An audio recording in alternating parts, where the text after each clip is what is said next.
బులెటిన్లో మరో breaking news చూస్తున్నాం. వైసీపీ అధినేత జగన్మోహన్ రెడ్డి మరోసారి బెంగళూరు వెళ్లారు. కాలుకి చికిత్స చేయించుకోవడానికే జగన్ బెంగళూరు వెళ్లారనే ప్రచారం జరుగుతుంది. ఇక వారం రోజుల పాటు బెంగళూరులోనే ఉంటారని తెలుస్తోంది. 2 వారాల వ్యవధిలోనే జగన్ మళ్లీ బెంగళూరు వెళ్లడంపై పలు అనుమానాలు వ్యక్తమవుతున్నాయి. గత నెల 24న వెళ్లిన జగన్ ఈ నెల 1న తిరిగి ఏపీకి వచ్చారు. ఏపీ ఎన్నికల ఫలితాల తర్వాత జగన్ ఎక్కువగా పులివెందుల బెంగళూరులోనే ఉంటున్నారు.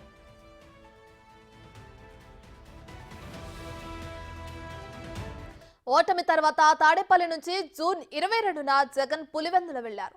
3 రోజుల పాటు అక్కడే ఉండి నియోజకవర్గ ప్రజలకు అందుబాటులో ఉంటారని తెలిపారు. కానీ పులివెందుల పర్యటన అర్ధంతరంగా ముగించుకుని బెంగళూరు యలహంక ప్యాలెస్ కు వెళ్లారు. దీంతో ఒక దశలో వైసీపీని కాంగ్రెస్ లో విలీనం చేస్తారని, అందుకోసమే బెంగళూరు వెళ్లి Karnataka deputy CM DK Shivakumar ను కలిసినట్లు ప్రచారం జరిగింది. కానీ అదంతా తప్పుడు ప్రచారమని వైసీపీ నేతలు కొట్టిపారేశారు.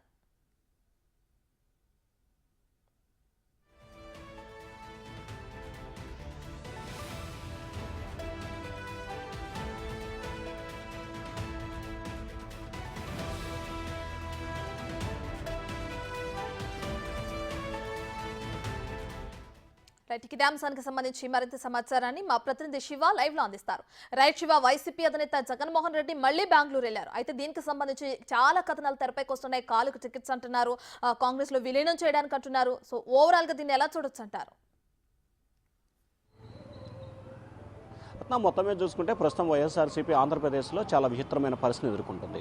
ఆ పార్టీకి సంబంధించి ప్రభుత్వాన్ని విమర్శించేందుకు ఒక నాయకుడు కూడా బయటకు వచ్చే పరిస్థితి కనిపించట్లేదు. కేవలం ఒకరిద్దరు నాయకులు తప్ప మిగిలిన వాళ్ళు ఎవరు కూడా మాట్లాడే ప్రయత్నం కానీ మాట్లాడే సాహసం కూడా చేయట్లేదు.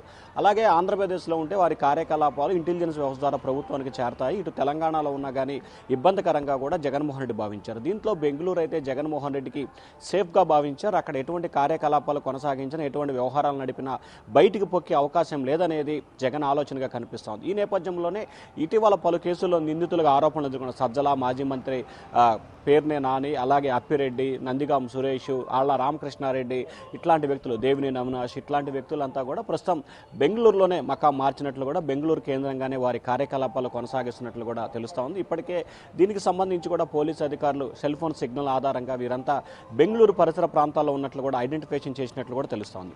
సో ఈ నేపథ్యంలోనే బెంగళూరు కేంద్రంగా రానున్న రోజుల్లో ఆంధ్రప్రదేశ్ రాజకీయాలు కొనసాగించాలని చెప్పి జగన్మోహన్ రెడ్డి ఆలోచన చేస్తా ఉన్నారు. దానికి ఆలోచన తగ్గట్లుగానే ఎప్పుడైతే జగన్మోహన్ రెడ్డి గతంలో వారం రోజులు బెంగళూరు వెళ్ళివారు, 1వ తారీఖు వచ్చారు. మళ్ళీ తాజాగా 2 వారాలు గడవక ముందే మరొకసారి బెంగళూరు వెళ్తాం. ఇప్పుడు అక్కడి నుంచి వారం నుంచి 10 రోజుల పాటు బెంగళూరులోనే ఉండే అవకాశం కనిపిస్తూ ఉంది. పేరు కాలు శస్త్రచికిత్స అని చెప్పి చెప్తా ఉన్నారు. కాలుకు సంబంధించి కాదు, కానీ తాజా రాజకీయ పరిణామాల నేపథ్యంలో అక్కడి నుంచి రాజకీయ కార్యకలాపాలు కొనసాగించేందుకు జగన్ బెంగళూరు వెళ్ళినట్లు కూడా ప్రచారం జరుగుతూ ఉంది. రత్న. Right, thank you Shiva.